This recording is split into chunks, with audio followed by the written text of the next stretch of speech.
Hey everybody, it is Scruffy.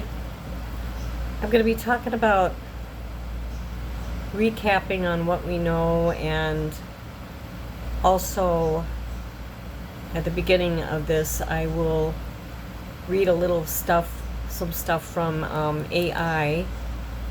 In particular, the first one is from Google and the second one is what is on Google search from Grok, and that is about what if there was World War III breaking out in 2027 and what countries it would involve and what it would look like.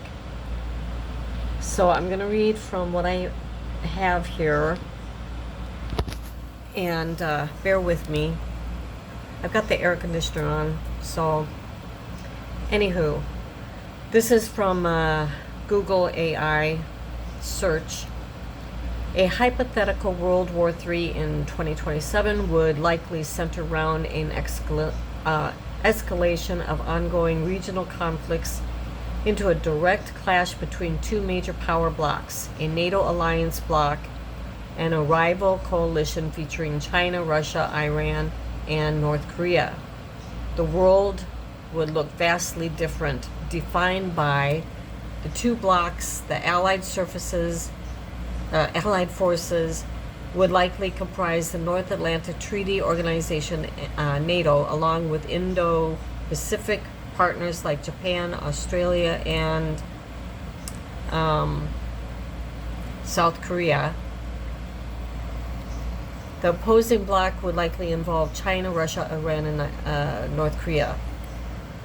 The flashpoints: the conflict would likely be triggered by a direct confrontation over Taiwan, or an uncontrollable expansion of the conflicts in the Middle East and Eastern Europe.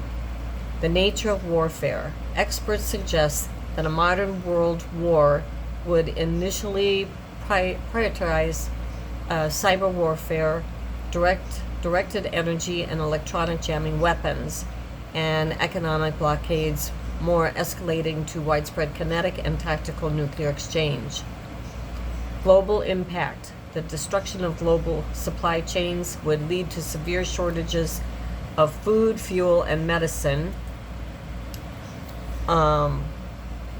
resulting in an immediate and catastrophic global economic collapse. Safe havens: geopolitically distant regions not involved in the direct fighting, such as parts of South America, Chile, Argentina, and New Zealand, would likely become economic and physical sanctuaries, although still economically devastated. And then you could go deeper on that if you ask the question. Then we have, I wanted to know about Grok. I didn't go to Grok directly because you have to pay for it, and I didn't want to pay for it.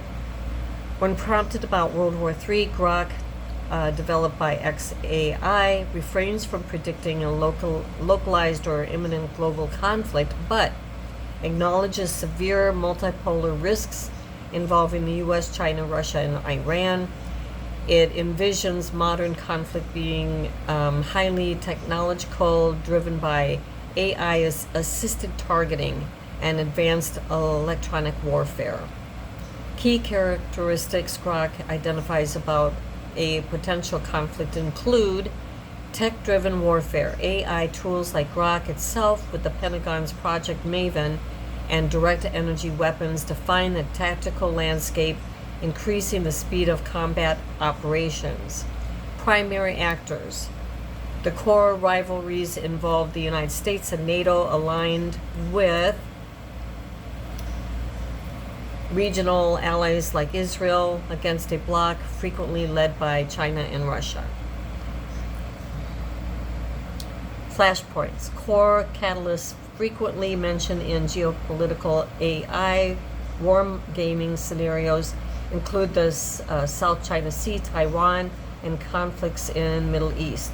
Deterrence: despite the elevated tensions, the Grok knowledge base emphasizes the mutual assured destruction and existing nuclear deterrence act as strong brakes against out of control escalation. We hope, anyways, right? Specific geopolitical flashpoints like the Taiwan Strait, and then it goes on. You can ask to see that on Google. Now, Grokpedia, World War III. If you want to get more in depth with Grokpedia, World War III, and it'll show you a lot of information on that. Now, this is kind of a recap of everything that we already know, but I'm just recapping, and let's kind of go through this real quick, okay? Preparing for any events, the basic stuff: water, food supplies, meds, pet food, bug out bags for your cars, vehicles, communication methods, radios, plans to meet up with people, generators or solar powered energy banks, Faraday bags for electrical stuff like laptops, tablets and phones, medical tools and dental tools, bandages, learn CPR and wound care, and if you want to invest in it, Jace medical kit or of the like. So there you have it. That's a recap of things that we pretty much know already, but maybe some people out there don't know, but that's a little part of prepping.